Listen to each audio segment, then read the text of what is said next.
솔로몬의 인생과 그의 나라를 찾아가고 있습니다.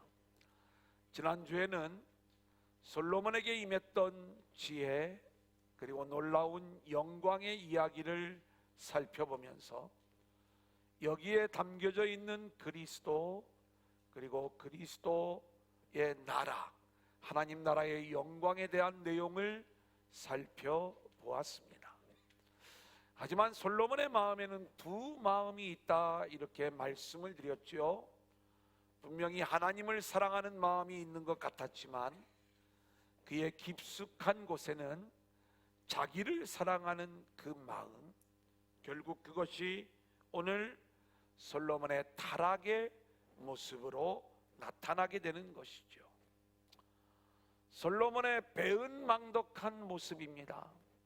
그래서 하나님의 심판이 임하게 되는 거고요.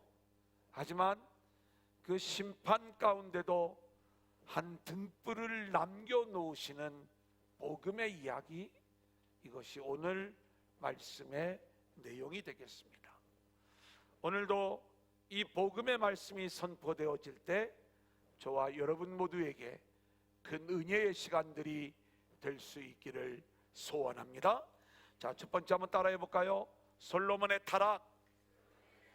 자, 1절 우리 한번 같이 읽겠습니다. 시작. 솔로몬 왕이 바로의 딸 외에 이방의 많은 여인을 사랑하였으니 곧 모압과 암몬과 에돔 사람 헨 여인이라. 예, 하나님이 그렇게 놀라운 지혜의 영광을 부어 주셨는데 솔로몬이 하나님을 사랑하는 것 같았지만 오늘 1절 말씀에 보면 솔로몬의 마음에 정말로 사랑한 게 따로 있었는데 이방의 많은 여인을 사랑하였다 이렇게 말씀하고 있는 거예요. 여러분, 이것은 사실 신앙적으로 큰 문제가 됩니다. 왜냐하면 하나님은 2절에 보니까 일찍이 여러 백성에 대하여 이스라엘 자손에게 말씀하시기를 너희는 그들과 서로 통혼하지 말라. 이 내용이 출애굽기 34장 15절 16절에 나와요. 우리 한번 같이 읽어볼까요? 시작. 너는 삼가 그 땅의 주민과 언약을 세우지 말지니 이는 그들이 모든 신을 음란하게 섬기며 그들의 신들에게 제물을 드리고 너를 청하면 내가 그 제물을 먹을까 함이며 또 내가 그들의 딸들을 내 아들들의 아내로 삼음으로 그들의 딸들이 그들의 신들을 음란하게 섬기며 내 아들에게 그들의 신들을 음란하게 섬기게 할까 함이니라. 자, 이 내용을 보면 하나님이 이미 출애굽기에서 말씀을 하시고 여러 번 말씀을 하신 경고의 내용이죠. 이방 여인을 가까이 하지 말라는 거예요. 그런데 왜 솔로몬은 이방 여인을 사랑하는가?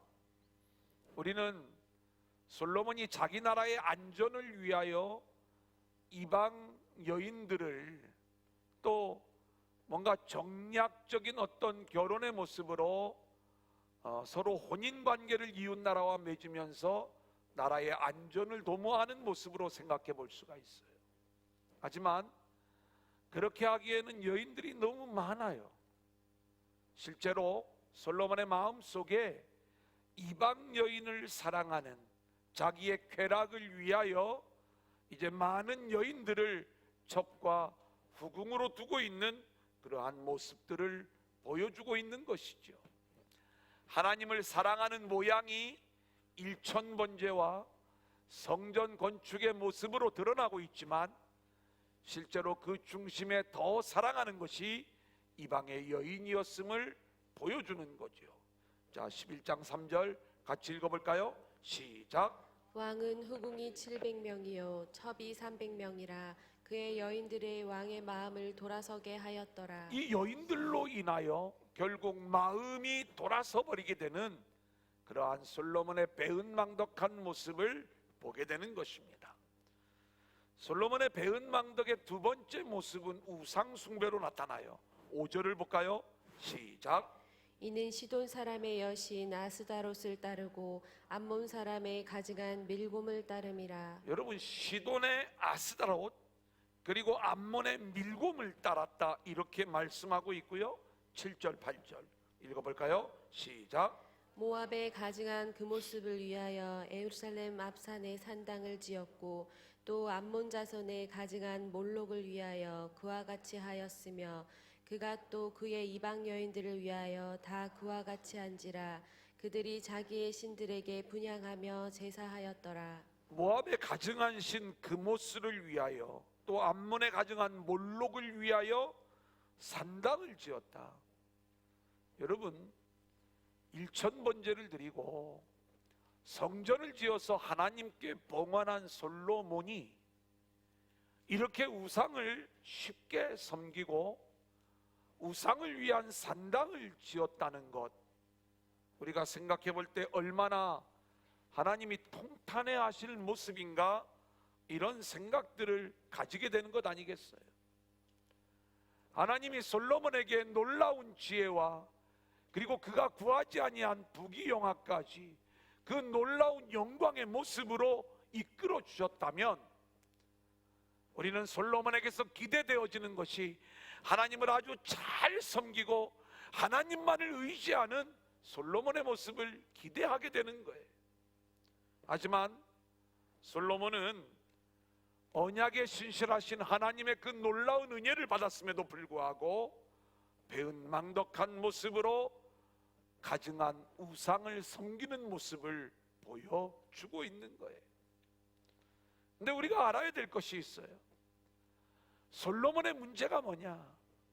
우리는 솔로몬이 많은 여인을 두었기 때문에 문제다, 또 이방의 신들을 섬겼기 때문에 문제다, 그러면 이 솔로몬의 이야기와 오늘 우리들의 이야기가 전혀 연결이 안 될 수가 있어요. 우리는 이 솔로몬의 모습이 우리 안에 있음을 알아야 되는 거죠. 그렇다면 이 솔로몬이 가지고 있었던 본질적인 문제는 뭐냐?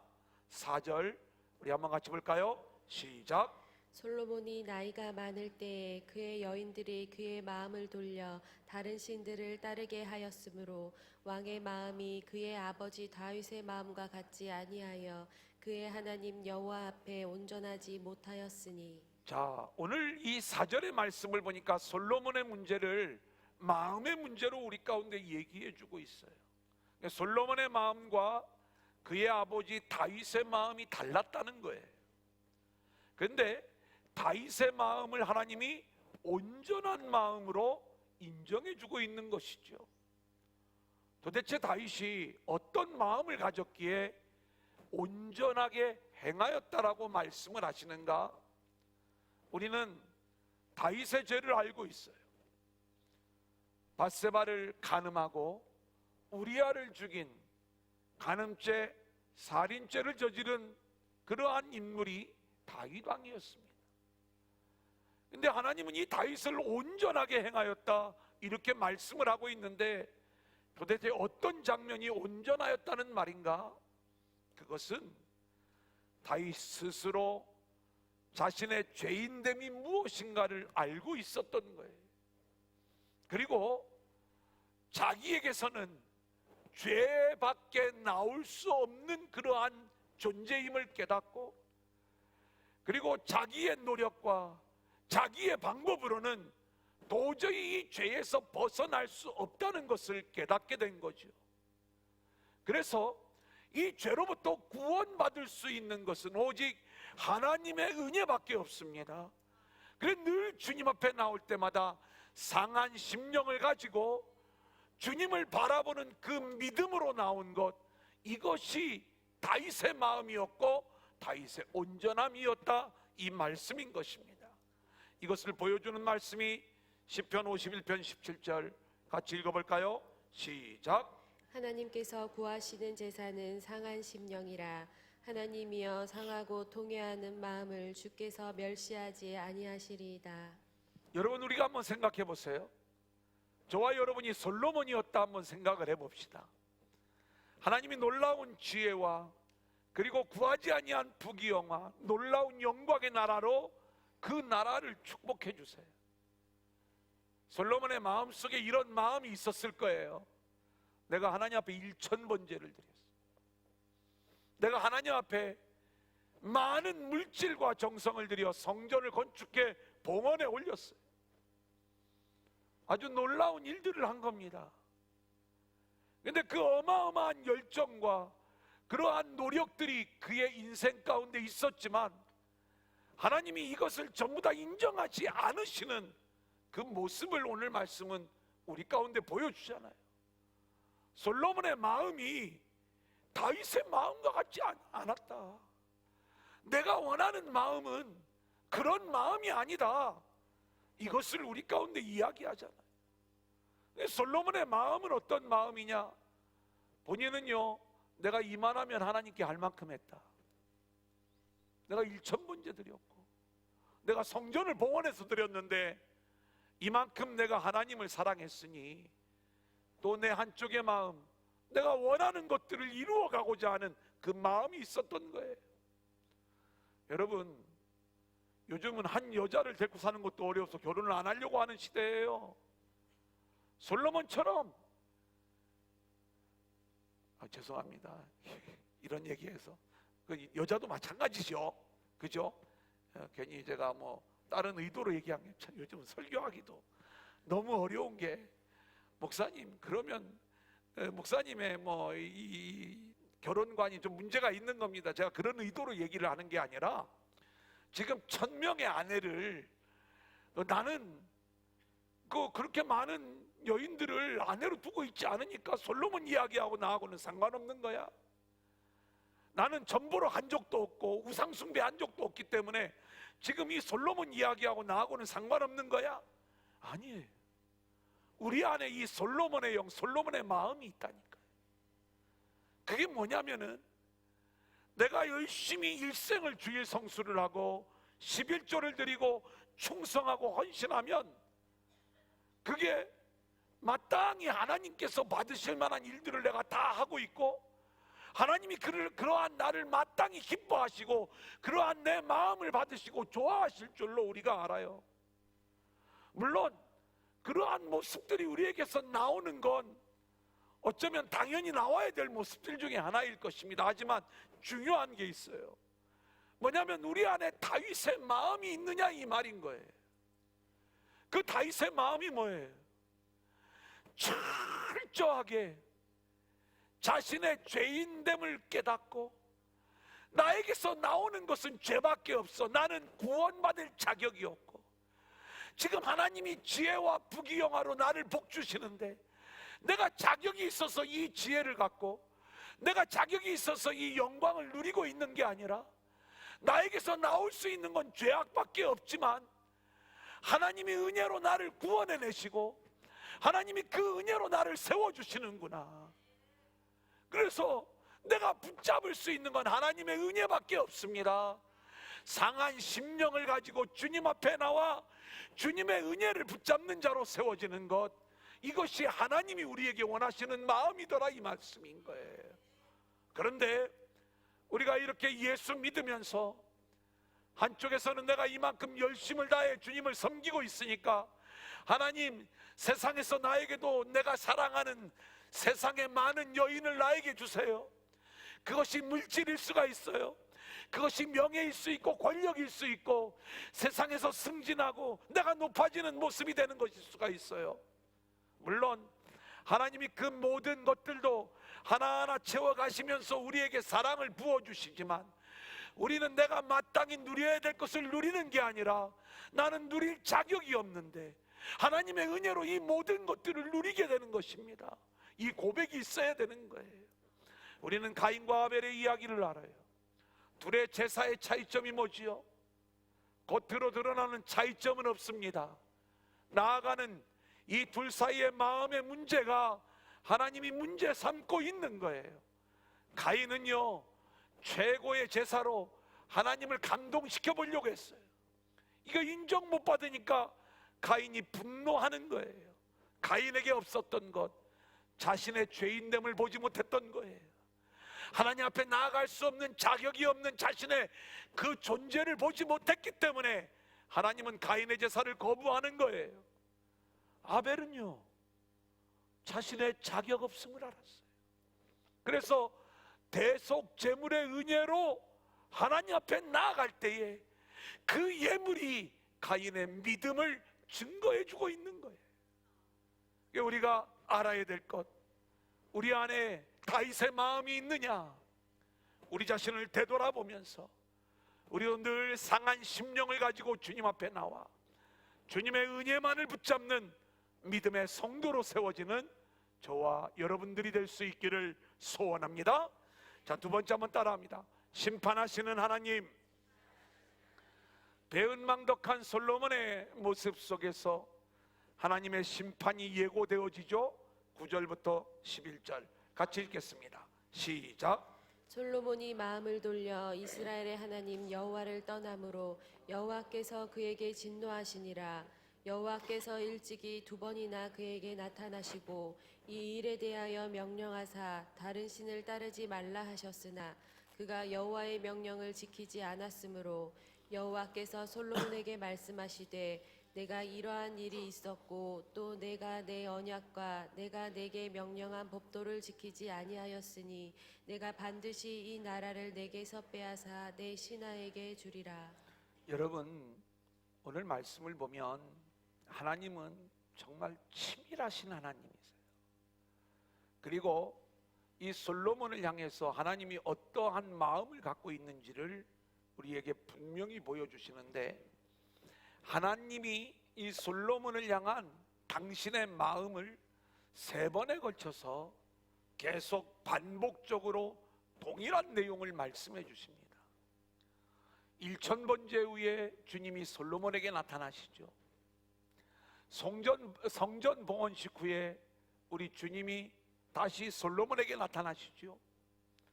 우리는 열왕기상 6장을 공부할 때 성전 건축 중에 하나님이 말씀으로 나타나셔서 긴급 동의를 하시는 장면을 볼 수가 있습니다. 그런데 나타날 때마다 하나님이 분명하게 말씀하시는 내용이 똑같아요. 자, 3장 14절 우리 한번 같이 읽겠습니다. 시작. 내가 만일 내 아버지 다윗이 행함같이 내 길로 행하며 내 법도와 명령을 지키면 내가 또 내 날을 길게 하리라. 너가 1000번째 드렸지. 그래, 그거 귀한 거야. 하지만 내가 정말로 원하는 게 뭔지 아니? 내가 정말로 원하는 것은 너가 법도와 명령, 하나님의 말씀을 붙잡고 그 말씀 앞에 순종하는 자로 세워지는 거야. 오늘 예배하는 저와 여러분을 향하여 하나님은 동일한 말씀을 주시는 거예요. 하나님의 말씀을 붙잡고 순종하라, 이 말씀인 것입니다. 그러면 그 말씀을 붙잡는 게 뭐예요? 매일 성경 100장씩 읽는 건가요? 매일 시간을 정해놓고 기도하는 건가요? 이 말씀, 복음의 본질이 뭐지요? 우리의 죄인됨을 깨닫고 하나님의 은혜, 예수의 십자가만을 붙잡는, 내 안에 예수를 세워가시는 하나님의 뜻을 깨닫고 그 주님을 붙잡는 인생들이 되어라. 할렐루야. 이게 말씀을 붙잡는 인생이라, 이 말씀인 것입니다. 6장 12절 성전을 짓는 솔로몬에게 나타나셔서 하나님의 긴급 동의예요. 읽어보겠습니다. 시작. 내가 지금 이 성전을 건축하니 내가 만일 내 법도를 따르며 내 율례를 행하며 내 모든 계명을 지켜 그대로 행하면 똑같이요. 내 법도를 또 내 율례를 내 모든 계명을 지켜 행하라는 이 이야기, 말씀을 붙잡고 순종하지 아니하면 너가 지금 짓고 있는 이 성전 아무것도 아닌 거야. 성전 봉헌식 후에 다시 나타나시는 거예요. 하나님이 집요하셔요. 여러분, 오늘도 주의 종을 통하여 여러분에게 지금 말씀을 주시는 건, 여러분들이 이 복음의 말씀을 들어도 우리가 자꾸 그 말씀을 무시하고 내가 원하는, 내가 생각하는 대로 예수를 믿으니까 하나님이 최후 통첩을 하시듯이 다시 나타나셔서 이 말씀을 우리 가운데 주시는 줄로 믿습니다. 9장 6절 7절 우리 한번 같이 읽어볼까요? 시작. 만일 너희나 너희의 자손이 아주 돌아서서 나를 따르지 아니하며 내가 너희 앞에 둔 나의 계명과 법도를 지키지 아니하고 가서 다른 신을 섬겨 그것을 경배하면 내가 그 이스라엘을 내가 그들에게 준 땅에서 끊어버릴 것이요 내 이름을 위하여 내가 거룩하게 규별한 이 성전이라도 내 앞에서 던져버리리니 이스라엘은 모든 민족 가운데서 속담거리와 이야기거리가 될 것이며. 하나님이 3번 말씀을 계속 반복해서 하시는 이유가 뭐예요? 솔로몬이 이렇게 갈 걸 알고 계시는 거예요. 부탁하고 또 부탁을 하는 거예요. 오늘 이 하나님의 애절하고도 간절한 마음이 저와 여러분의 심령 가운데 느껴질 수 있기를 소원합니다.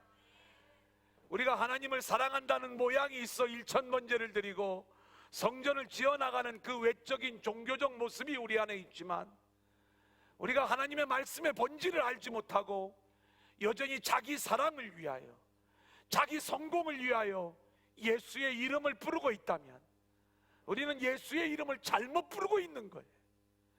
나의 죄인됨, 나에게 가능성이 없음, 오직 하나님의 은혜가 아니면, 예수가 아니면 해답이 없기에 우리가 이걸 깨닫고 말씀에 붙잡혀 주님을 찾는 인생이 되는 것, 이것이 하나님이 우리에게 원하시는 모습이더라, 이 말씀인 거예요. 여러분 보세요. 우리가 왜 말씀을 제대로 받지 못합니까?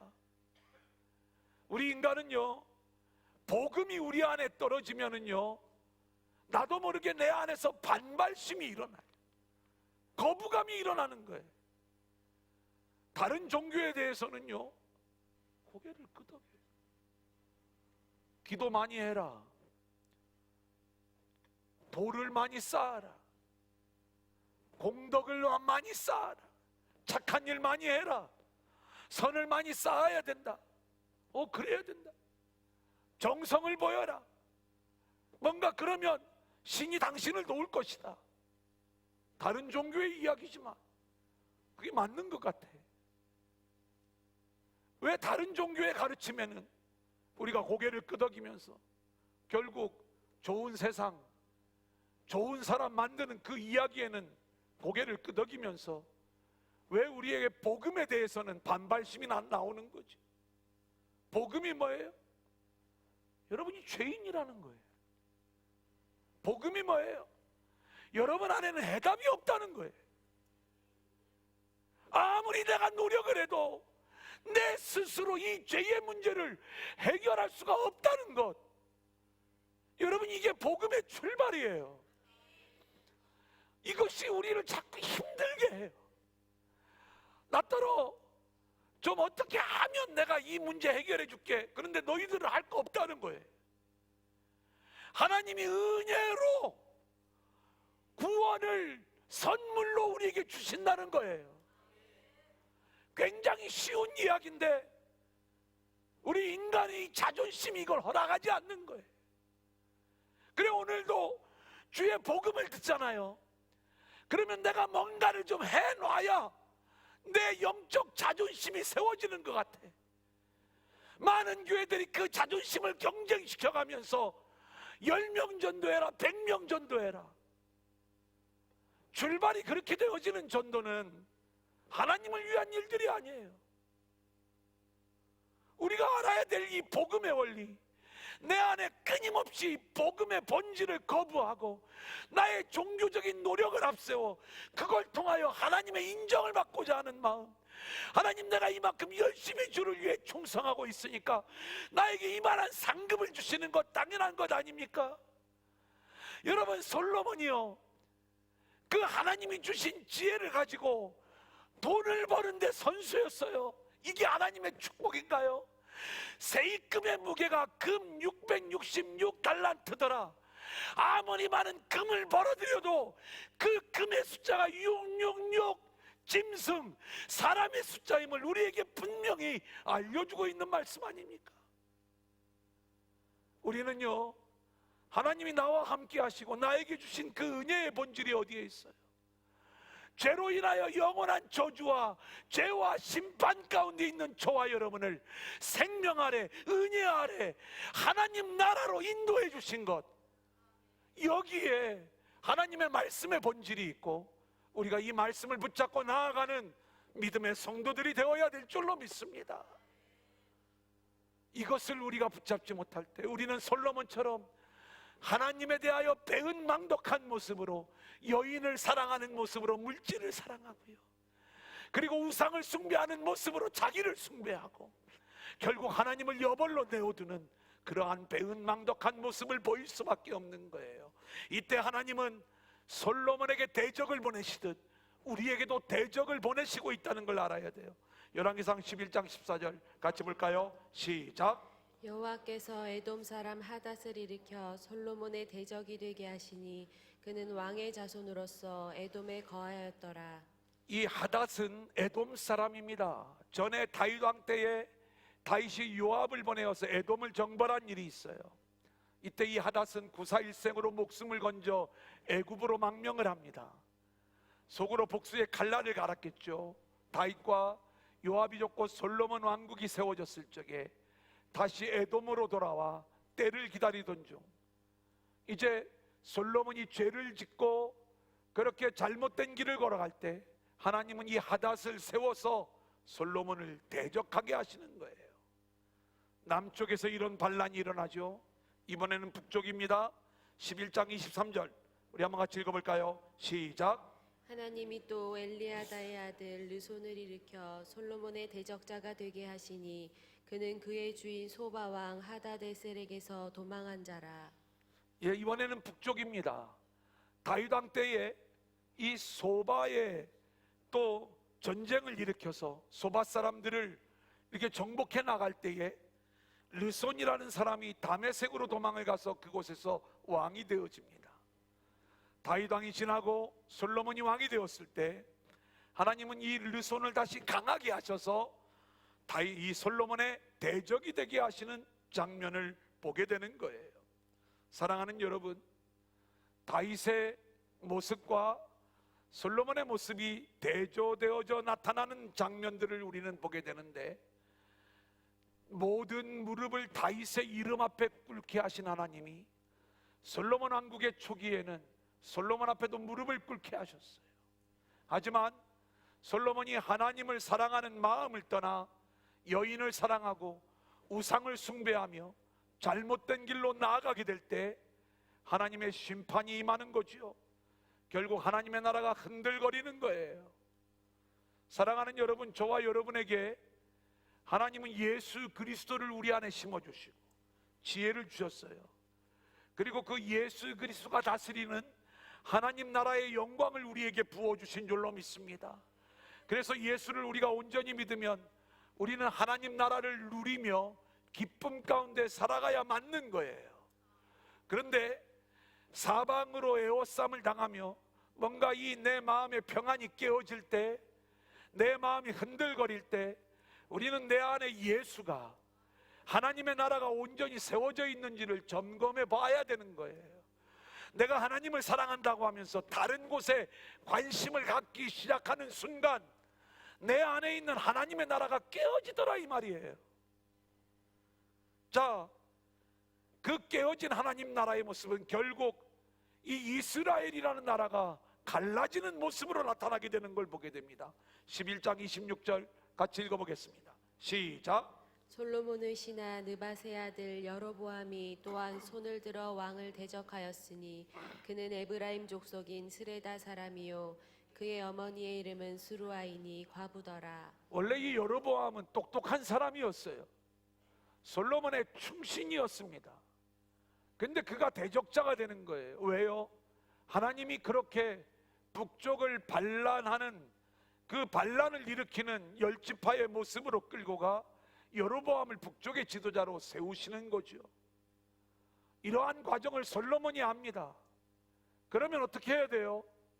회개하고 하나님께로 돌아오는 자가 되어야 되는데 40절 솔로몬이 어떻게 하는가 볼까요? 이러므로 시작. 이러므로 솔로몬이 여로보암을 죽이려 하매 여로보암이 일어나 애굽으로 도망하며 애굽 땅 시삭에게 이르러 솔로몬이 죽기까지 애굽에 있으니라. 하나님의 뜻이 이렇게 솔로몬의 나라를 분리하는 것, 여기에 있다는 걸 알았다면 얼른 깨닫고 회개하고 돌아와 하나님을 붙잡는 자가 되어야 되는데, 솔로몬은 오히려 하나님이 틀렸다고 여로보암을 죽이려고 하는 거예요. 누구 이야기죠? 가인 이야기 아닙니까? 가인에게 하나님이 나타나셔서 내 속에 있는 죄를 다스릴지니라 말씀을 하셨음에도 불구하고 가인은 하나님이 틀렸다고 아벨을 죽여버림으로 자신의 의의를 드러내려고 하는 거잖아요. 오늘 이 솔로몬 역시 하나님이 여로보암을 세우려고 하니까 오히려 여로보암을 죽이는 모습으로 그렇게 자기의 나라를 지키려고 하는 인본주의의 모습을 보여주는 거예요. 사랑하는 여러분, 오늘 저와 여러분의 심령 안에 이 하나님이 주시는 은혜의 나라가 잘 작동되어지고 있는가? 그렇게 평안과 은혜의 나라를 살아가고 있는가? 우리 자신을 되돌아볼 수 있기를 소원하고요. 이것이 깨어질 때, 흔들릴 때마다 우리가 반드시 점검해 보아야 되는 것, 내가 말씀을 제대로 붙잡고 있는가? 말씀 안에 순종하고 있는가?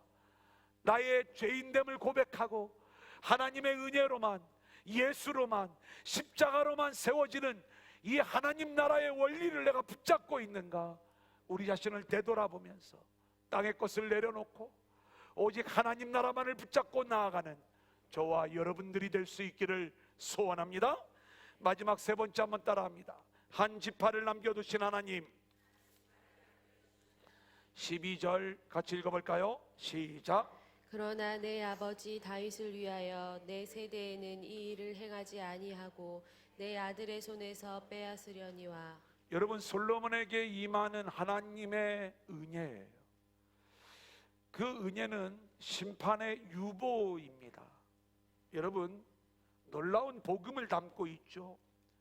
우리 인생은요, 하나님의 심판의 유보가 없었으면 이미 죽어 없어질 수밖에 없는 인생들이에요. 그 심판의 유보는 에덴에서부터 있었어요. 선악과 나무의 열매를 따먹는 순간 우리는 죽는 자가 되는 거예요. 근데 그 저주가 땅에 임하고 뱀에게 임하는 장면을 보게 되죠. 어떻게 됩니까? 하나님이 우리를 에덴에서 쫓아내시지만 하나님이 우리를 에덴에서 쫓아내시는 것은 우리를 심판하시면서도 우리를 구원하시기 위한 하나님의 심판의 유보가 나타나는 겁니다. 결국 이 세상으로 쫓겨난 우리는 이 땅에서 죄의 문제를 해결받고 다시 에덴으로 돌아갈 수 있는 그 길을 얻게 되는 것. 이 유보에는 그러한 은혜가 담겨져 있는 것이다. 게다가 13절, 하나님이 한 지파를 남겨주십니다. 같이 읽겠습니다. 시작. 오직 내가 이 나라를 다 빼앗지 아니하고 내 종 다윗과 내가 택한 예루살렘을 위하여 한 지파를 내 아들에게 주리라 하셨더라. 하나님이 하시는 일은요, 남은 자를 통하여 구원하시는 일이에요.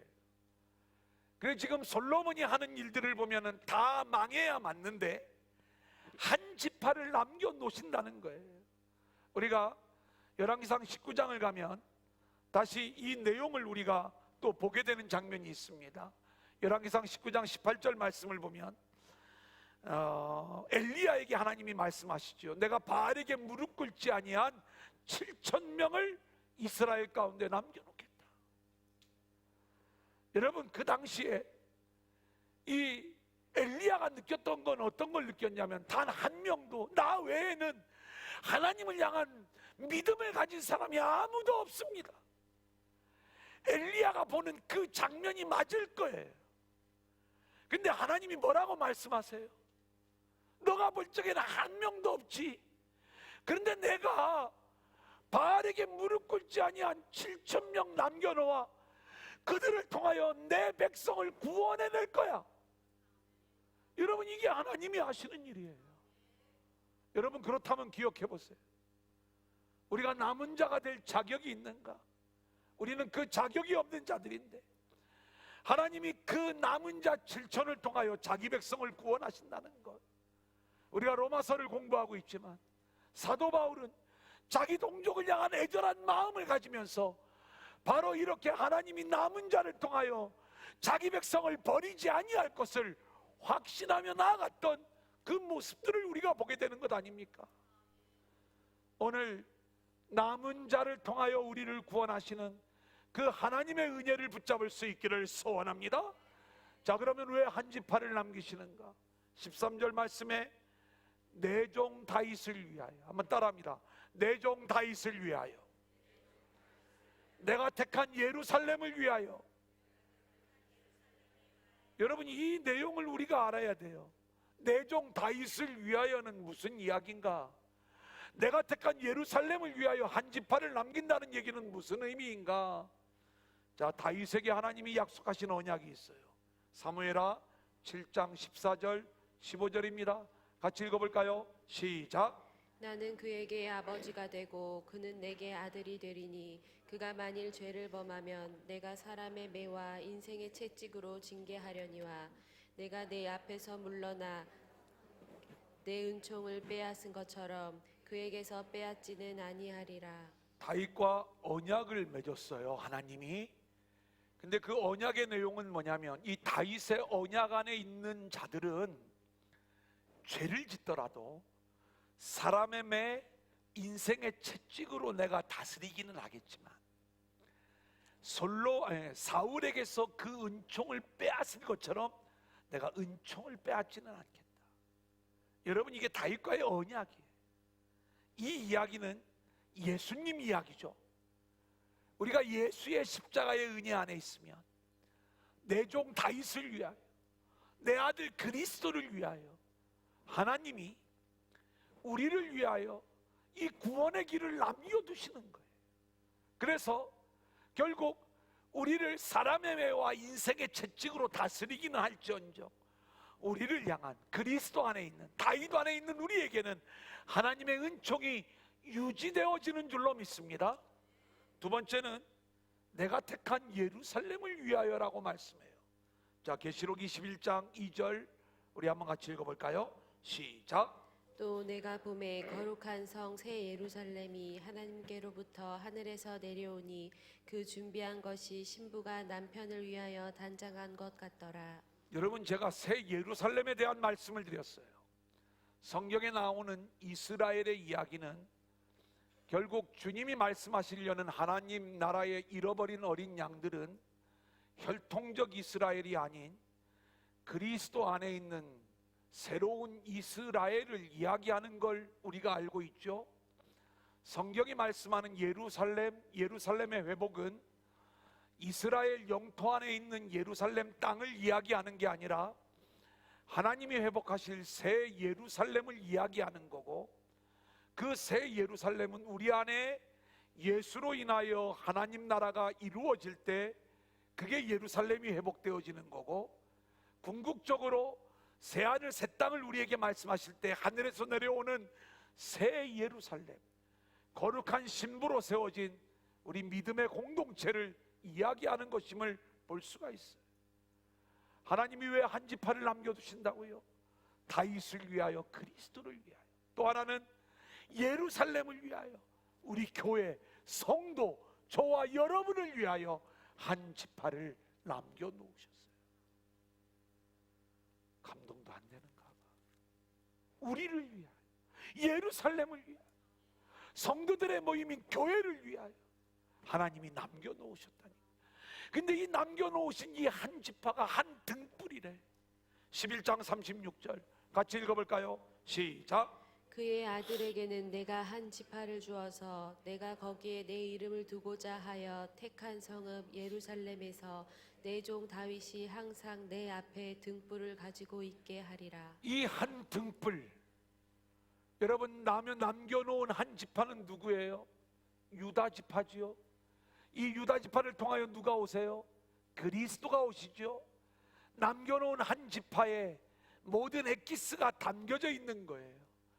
유다 지파, 그 유다 지파의 사자 그리스도 예수님을 통하여 이제 하나님 나라가 완성되어지는 이 일들을 진행하는데 이제 한 등불을 남겨놓으시겠다.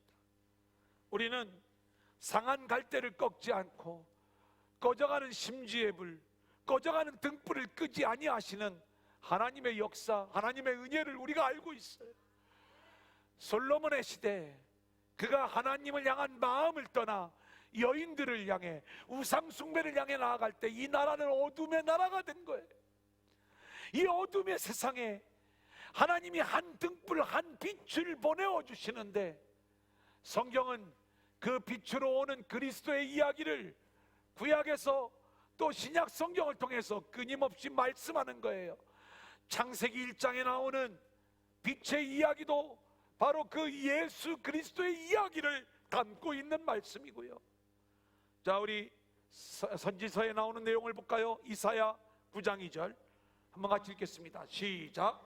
흑암에 행하던 백성이 큰 빛을 보고 사망의 그늘진 땅에 거주하던 자에게 빛이 비치도다. 흑암에 행하던 백성, 사망의 그늘진 땅에 거주하던 자들에게 비치는 이 빛은 그리스도의 빛을 보여주는 거예요.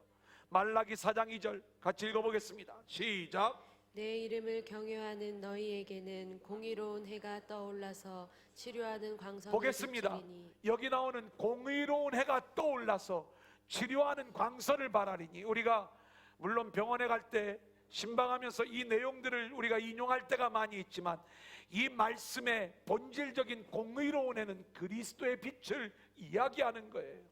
그 어둠의 시대에 어둠을 치료하는 공의로운 해, 예수 그리스도의 이야기를 우리 가운데 말씀해 주고 있는 것입니다. 실제로 그 빛이 이 땅에 오셨어요. 요한복음 1장 9절입니다.